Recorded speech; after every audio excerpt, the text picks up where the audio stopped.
Olá, meus caros. Nessa oportunidade nós vamos falar sobre ressurreição, as 7 ressurreições para a vida eterna. Não é o retornar à vida para este contexto de vivência, para esse cotidiano, como foi o caso de Lázaro. Jesus ressuscitou para esta vida novamente, no entanto, ele tornou a falecer. Não é essas ressurreições, que inclusive nós temos relatos no Velho Testamento também, pelo profeta Eliseu, e temos no Novo em Jesus e também no próprio apóstolo Paulo, quando aquele jovem Eutico acabou falecendo ao escutar a homilia ou a pregação do apóstolo Paulo e ficou então desapercebido e caiu do 3º andar. E o jovem, portanto, como já disse, Eutico foi ressuscitado. Então nós vamos falar das 7 ressurreições. Vai deixando o seu like, se inscreva no canal se não é inscrito, comente, se puder ajudar o canal para mantermos aqui, ajude, abaixo tem as informações.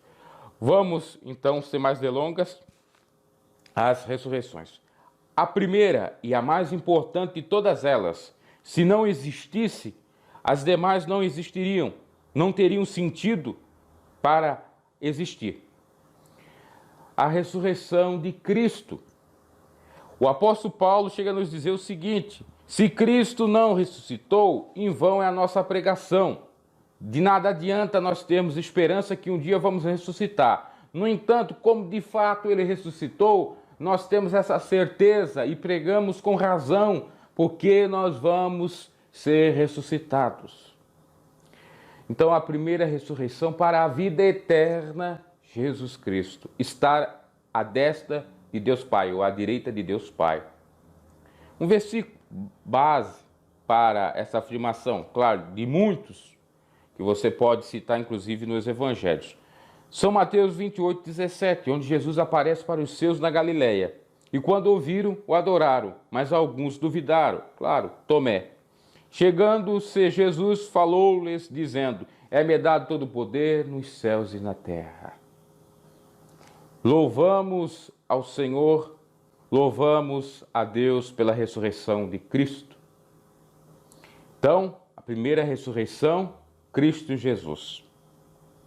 A segunda ressurreição, que já aconteceu também, que esses já estão na glória, porque esses são mais do que um, esse grupo, que você encontra em São Mateus e também em outros relatos dos evangelistas, dos evangelhos, mas vamos ler este de São Mateus, já que está próximo aqui. São Mateus 27, do 50 ao 53. E Jesus, clamando outra vez com grande voz, rendeu o espírito. Isso Jesus lá no alto do Gólgota, já falecendo, expirando. Nesse instante o véu do templo se rasgou em 2 partes, de alto a baixo. Tremeu a terra e fenderam-se ou abriram-se as rochas. Versículo 52. Abriram-se os sepulcros e muitos corpos de santos que dormiam ressurgiram. Lembramos que dormir, à luz do contexto do Evangelho e do Senhor, é a mesma coisa que morte. Morte e dormir é a mesma coisa, que para Deus a morte é um sono. Dormiam, ressurgiram e saíram dos sepulcros depois da ressurreição de Cristo. Entraram na cidade santa e apareceram a muitos. São Mateus, repetindo, 27, 50, 53. Esses já estão na glória, esses ressuscitaram com o aspecto físico que nem Jesus, mas ao adentrarem na glória já tiveram a mudança do corpo corruptível para o incorruptível. Estão na glória. Aí muitos chegam a falar: quem será as 2 testemunhas do Apocalipse? Não seria Elias, que foi arrebatado? Não seria Moisés, que não foi arrebatado como muitos pensam? Ele morreu e Deus sepultou ele num determinado local. Depois Judas vai falar que houve ali um conflito entre o corpo de Moisés, aliás, sobre o corpo de Moisés, entre o anjo, se eu não me equivoco, o arcanjo Miguel e Satanás, e ali o contexto referia-se à idolatria ou adoração do mesmo, e por isso que Deus enterrou um local separado, porque os israelitas poderiam fazer de Moisés um Deus para adorar e não ao Senhor nesse contexto. Então, Moisés morreu e foi sepultado por Deus, ele não foi arrebatado. Claro que ele já deve estar na glória, porque Cristo, no monte, quando estava orando, monte da transfiguração, apareceu quem? Elias arrebatado e Moisés, representando os profetas e a lei, Moisés. E ali a gente dá para compreender que aconteceu literalmente, realmente eles apareceram ali. Porque se Deus quiser permitir, os nossos antepassados, até nossos parentes que dormem no Senhor, eles vêm aqui e vêm e falam conosco. Se Deus quiser, mas não é a regra Deus querer, tá? Vamos à terceira ressurreição. A terceira ressurreição, meus caros, agora refere-se a nós, ao arrebatamento, ao rapto.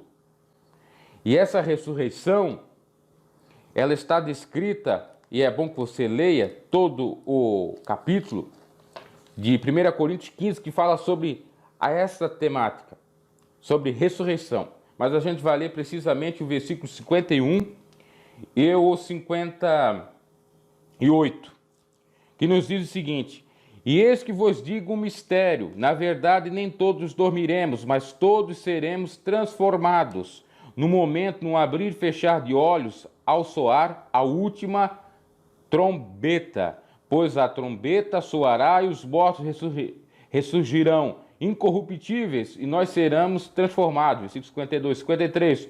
Pois convém que isso que é corruptível se revista da incorruptibilidade e isto que é mortal se revista da imortalidade. Enquanto isso que é corruptível se revestir da incorruptibilidade, é isso que é mortal se revestir da imortalidade. Então se cumprirá a palavra que está escrita: tragada foi a morte na vitória. Onde está, ó morte, o teu aguilhão? Onde está, ó morte, a tua vitória? Ora, o aguilhão da morte é o pecado, e a força do pecado é a lei. Mas graças a Deus que nos dá a vitória para o nosso Senhor Jesus Cristo. Portanto, meus amados irmãos, sede firmes e constantes, sempre abundantes na obra do Senhor, sabendo que no Senhor o vosso trabalho não é vão.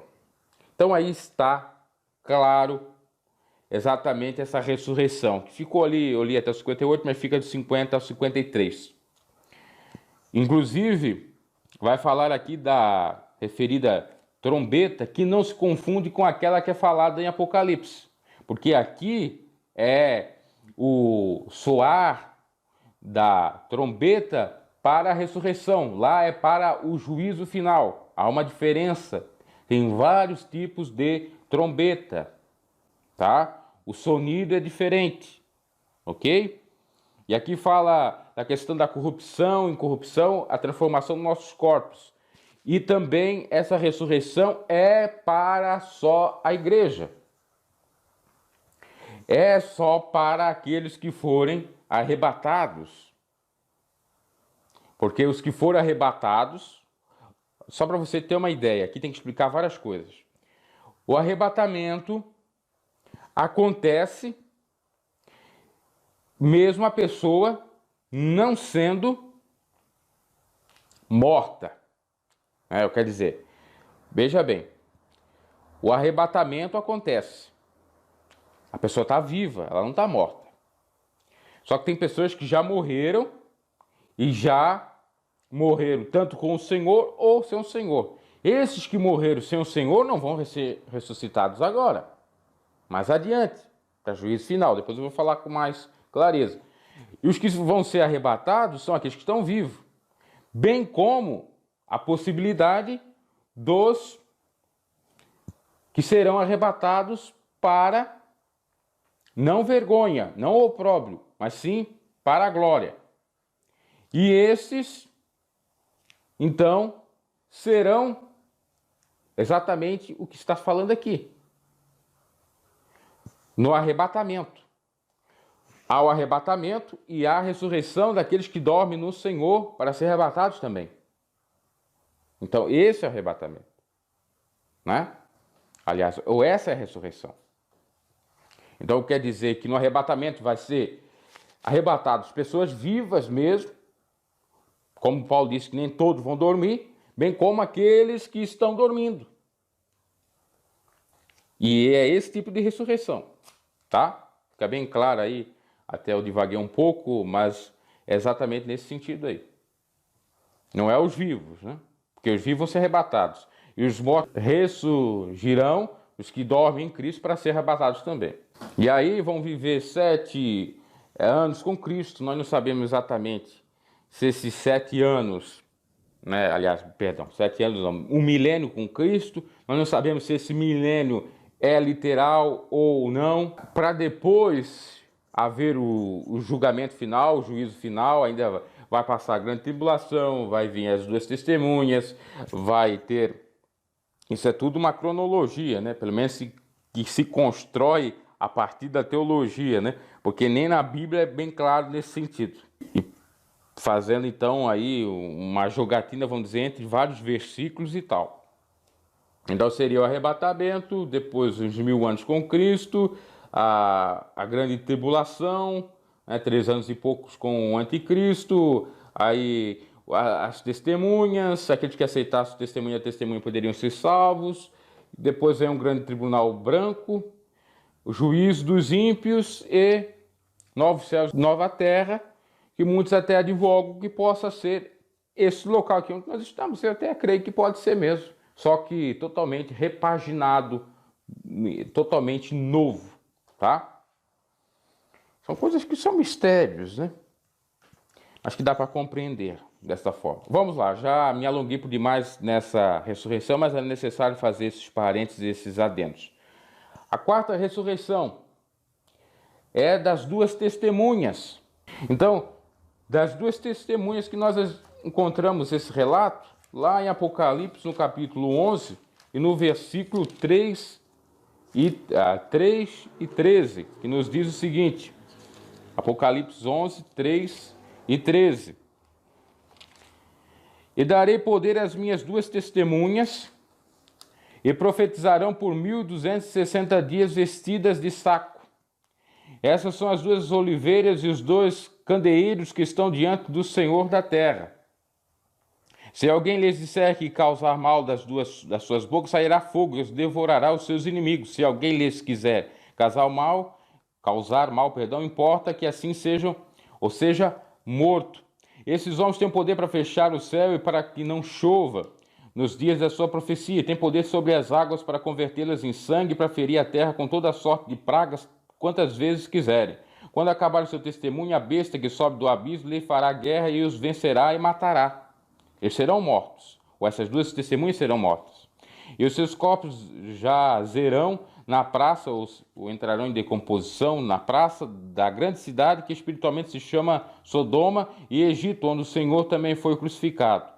Homens de vários povos, tribos, línguas e nações verão que os seus corpos mortos por 3 dias e meio e não permitirão que sejam sepultados. Os que habitam na terra se regozijarão sobre eles e se alegrarão e mandarão presentes uns aos outros, porque esses dois profetas tinham atormentado os que habitam sobre a terra. Depois daqueles 3 dias e meio, o Espírito de vida, vindo de Deus, entrou neles e puseram-se de pé, e caiu grande temor sobre os que viram. Então a ressurreição das duas testemunhas que vai para testificar o poder de Deus, para que aqueles que crerem nelas possam ser salvos, ainda que percam as suas almas. Ou melhor dizendo, percam as suas almas, não, percam a sua vida, sejam mortos.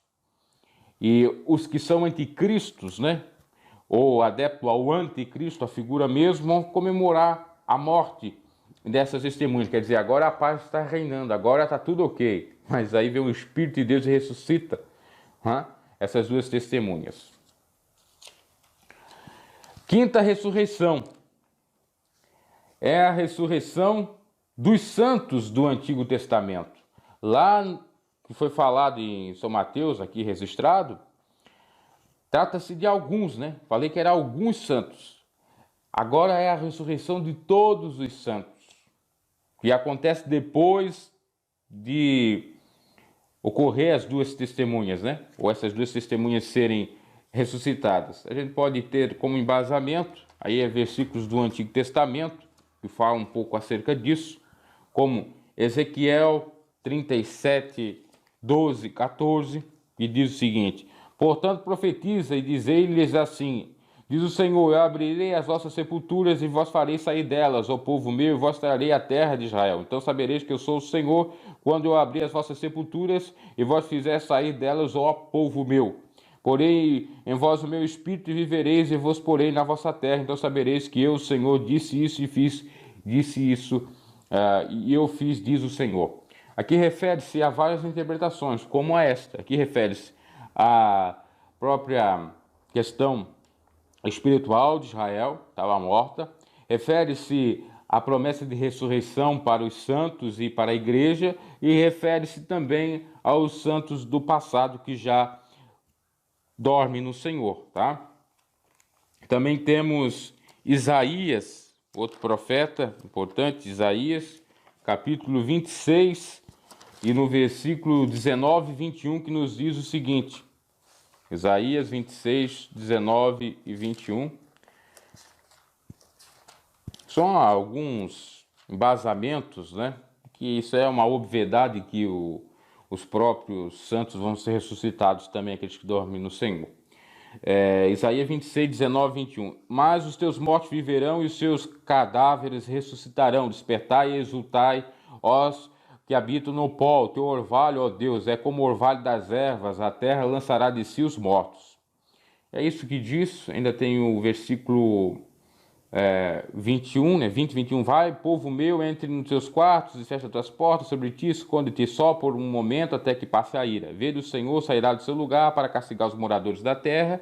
Por causa da sua iniquidade, a terra descobrirá o seu sangue e não encobrirá mais aqueles que foram mortos. Quer dizer que Deus vai fazer justiça, obviamente, quando ocorrer essa ressurreição, né? Que aí já está numa determinada fase ou estágio, para o fim de tudo, né? Grande trono branco e tal. Ainda temos outro versículo que fala sobre essa possibilidade e concreta, obviamente, da ressurreição dos santos do passado, do Antigo Testamento, os profetas que morreram, tantos outros servos do Senhor, etc. Daniel 12, no capítulo 12, versículo 1 e 3, que nos diz o seguinte. Ainda tenho que fazer um outro adendo aí, que já eu já vou fazer, tá? Que eu me esqueci de um versículo aí em outra ressurreição. Bom, vamos aqui a Daniel 1 e 3. Desse tempo se levantará Miguel, o grande príncipe, que protege os filhos do teu povo, e haverá um tempo de angústia, o qual nunca houve desde que houve nação até aquele tempo, mas nesse tempo livrar-se-á a teu povo, todo aquele que se achar escrito no livro. Muitos dos que dormem no pó da terra ressurgirão, uns para a vida eterna e outros para a vergonha e desprezo eterno. Aqui lê-se uns para a vida eterna, aqueles que vão ressurgir no arrebatamento, e aqueles que para desprezo eterno é mais lá para o final, perto do grande trono branco que fala lá em Apocalipse, da justiça e tal. Os que forem sábios resplandecerão como o fulgor do firmamento, os que a muitos ensinam a justiça refugirão com as estrelas sempre e eternamente, ok? Um adendo que eu preciso fazer aqui, que foi um versículo que eu não acabei lendo, refere-se à última ressurreição do arrebatamento, que é 1 Tessalonicenses 4, 14, 17. A gente vai só ler o versículo e já vai passar imediatamente para a outra ressurreição. A gente já está na quinta, na realidade é antepenúltima, né? Não, a penúltima. É a terceira, a gente já está na quinta. Então, a 1 Tessalonicenses 4, 14 e 17 nos diz: cremos que Jesus morreu e ressurgiu, assim também cremos que aos que dormem em Jesus, Deus os tornará a trazer com ele. Dizemos-vos isso pela palavra do Senhor, que nós, os que ficarmos vivos para a vinda do Senhor, não precederemos os que dormem. Ou seja, se nós ficarmos vivos e Jesus vir, nós não vamos morrer novamente, né? Ou melhor dizendo, morrer fisicamente.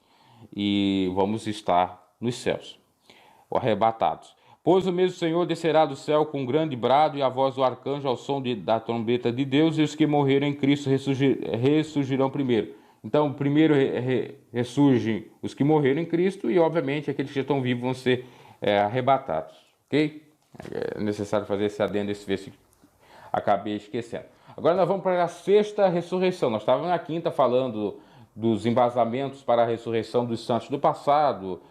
Por exemplo, o profeta Eliseu, que não foi arrebatado, morreu, e tantos outros, né? A sexta ressurreição refere-se aos santos da grande tribulação, que está lá em Apocalipse 20, no versículo 4 a 6, que nos diz o seguinte: E vi também tronos aos que se assentaram sobre eles, foi-lhe dado o poder de julgar, e vi as almas daqueles que foram degolados por causa do testemunho de Jesus e pela palavra de Deus, que não adoraram a besta, nem a sua imagem, nem receberam o sinal na testa nem nas mãos, reviveram e reinaram com Cristo durante 1000 anos. Mas os outros mortos não reviveram até que os 1000 anos se completassem. Essa é a primeira ressurreição. Bem-aventurado o santo, que aquele tem parte na primeira ressurreição. Sobre esses não tem poder a segunda morte, mas serão sacerdotes de Deus e de Cristo e reinarão com ele durante os 1000 anos. Aqui tem muitas coisas a ser dita. É bem complexa essa parte aqui. A grande tribulação. Pois bem, foi dado por as almas que foram degolar aqui da grande tribulação, que muitos acham que a igreja vai passar, e não é bem verdade que ela vai passar, porque ela passa pelo arrebatamento. A grande tribulação passou a igreja primitiva, um pouco dela, e também vai passar a grande tribulação e mais perversa aqueles que tiverem, e aqui há uma discussão grande nesse sentido, da possibilidade de salvação após o arrebatamento, que os que ficaram vão passar pela grande tribulação por conta do poder do anticristo, né, ou do governo do mesmo. Esses que não, de fato, compactuarem com as ideias do anticristo ou deixarem o mal lhe tomar conta, ter o sinal da besta na testa, na mão, etc., morrendo, vão ser salvos, ou crendo no que falou aquelas duas testemunhas, tá? E ainda cabe falar que, nesse contexto, refere-se à grande tribulação que seria esta do anticristo, tá? Mas também a gente pode dizer que aqui encaixa o que passou a igreja primitiva, porque muitos foram degolados, né? E quando João fala de degolamento, aqui possivelmente o próprio Tiago já estava morto e foi degolado. A igreja primitiva passou a grande tribulação, ao ponto deles até mesmo acreditar que Nero e tantos outros imperadores da sua época eram as verdadeiras bestas, ou eram de fato os verdadeiros espíritos do anticristo, ou se não o próprio anticristo e o governo do mesmo. Eles pensavam que Jesus logo ia vir, arrebatamento, a igreja primitiva. Tem que dizer isto. Então, por isso que a gente não pode interpretar o texto literalmente. Tem que fazer uma análise histórica, tem que fazer uma análise cultural, tem que fazer uma análise do texto em si, bíblica, para a gente depois ter uma construção de uma ideia. Aqui, quando ele fala de grande tribulação, pode ser, sim, claro, e deve ser aquela das duas testemunhas, mas também pode ser referente ao que ele estava propriamente passando, tá? E bem como, se a gente for analisar, muitos cristãos passam. Mas, claro, nada se compara ao que eles passaram no início da igreja e, obviamente, ao que vai acontecer nessa grande tribulação. Então, se refere a essas duas tão somente. E aí é que muitos confundem. Muitos ficam dizendo, você não entende nada de escatologia, a igreja vai passar pela grande tribulação, a igreja vai ser arrebatada. Porque a igreja, no seu início, já passou a grande tribulação. E por que se tornaria viável a igreja novamente passar por grande tribulação? Se a própria igreja, no transcorrer do tempo, já passa alguns pequenos ou fagulhas de tribulações, como peste, terremotos, princípios das dores, que aconteceram ao longo desses quase 2000 anos aí, que o Apocalipse foi escrito, porque o Apocalipse foi escrito aí por volta de 100 anos depois de Cristo. Então, ou seja, quase 2000 anos. Então, tudo tem que ser analisado com cuidado. O versículo 5 diz, mas os outros mortos não reviverão, até que os 1000 anos se completem. Ou seja, não, essa é a primeira ressurreição. Por que eles não vão reviver? Porque eles morreram no pecado. E aqueles que ressuscitaram, que foram os primeiros a ser ressuscitados junto com os arrebatados, vão viver 1000 anos com Cristo, como estava falando outrora. Então, bem-aventurado santo, aquele que tem parte na primeira ressurreição, que essa é a primeira ressurreição, sobre esse não tem poder a segunda morte, que é exatamente o lago de fogo, O inferno será lançado no lago de fogo. A segunda morte é a separação total. Até eu já falei naquele vídeo sobre as mortes, possibilidades de interpretações de morte à luz do Evangelho, que aquela é a morte eterna. Não é a morte física, não é a morte espiritual, mas é a morte eterna. É a mais terrível de todas. Você vai ser separado de Deus e das nações e dos seus parentes, todo mundo, para o resto da vida. Vai ficar lá com o diabo e seus adeptos. Então, bem-aventurado é aquele que passa pela primeira ressurreição. Ah, mas quer dizer que tem outras ressurreições? Não é nesse sentido que o texto está falando. Talvez está se referindo ao seguinte: aqueles que passaram pela primeira ressurreição quando a igreja foi arrebatada e não foram ressurretos ou ressuscitados na grande tribulação. Compreende? Quer dizer, eu creio nessa possibilidade. Tem muitas igrejas e muitas aí doutrinas que não creem nesse sentido, que há a possibilidade de salvação após o arrebatamento. Inclusive, na minha instituição, foi passível de discussão ao ponto de expulsar ou de punir um pregador, né? Para quem não sabe, era o missionário Davi Miranda, Johnny Manche. O Johnny Manche pregou isso em cadeia nacional e internacional da mesma, na rádio, e o missionário exortou ele, isso em 2013, e, olha, aliás, não foi em 2013, foi em 2012, o Johnny ficou punido 1 ano até 2013, e depois eles disseram que ele só poderia voltar a pregar se retificasse o que ele falou, que havia a possibilidade, que ele afirmou isso, de ser salvos aqueles que não cedesse ao poder do anticristo e também ouvisse ou desse crédito à pregação das duas testemunhas, tá? Só para você ter uma ideia de quão complexa é a coisa. Porque aí muitos chegam a advogar, mas se agora que o Espírito Santo está aí na terra, que convence o homem e a mulher do erro e do pecado, as pessoas não aceitam Jesus, como que eles vão aceitar Jesus se não tem o Espírito Santo? Ora bolas. Pode ser exatamente os conhecedores da palavra, que aí vão ver a grande tribulação mesmo e vão se arrepender de alguma maneira. Vão se arrepender. Vão passar pela morte. Porque, de fato, sabe que o morrer é Cristo. Aliás, o viver é Cristo e o morrer é ganho. É nesse sentido. Então, aqui, quando fala a primeira ressurreição, é essa bem-aventurada. E que pode ocorrer a segunda ressurreição é exatamente esses que tiverem ou estiverem na grande tribulação, tá? Então sofreram o dano. Estiverem vivos. E aí forem para essa grande tribulação. Enfim, isso é uma outra discussão para um outro vídeo, tá? A sétima e última ressurreição e a pior de todas elas, né? Claro que tem outras que... Não, essa é a pior mesmo, né? Ímpios para o julgamento final, porque eles não vão ter exatamente salvação. Isso está lá no capítulo 20 também, no versículo 11, que nos diz o seguinte: então vi um grande trono branco, e o que estava sentado sobre ele, da presença dele fugiram a terra e o céu, e não se achou lugar para eles. E vi os mortos, grandes e pequenos, estavam diante do grande trono. Abriram-se os livros, abriu outro livro, que é o da vida. Os mortos foram julgados pelas coisas que estavam escritas nos livros. Quando você em Deus deposita a sua fé,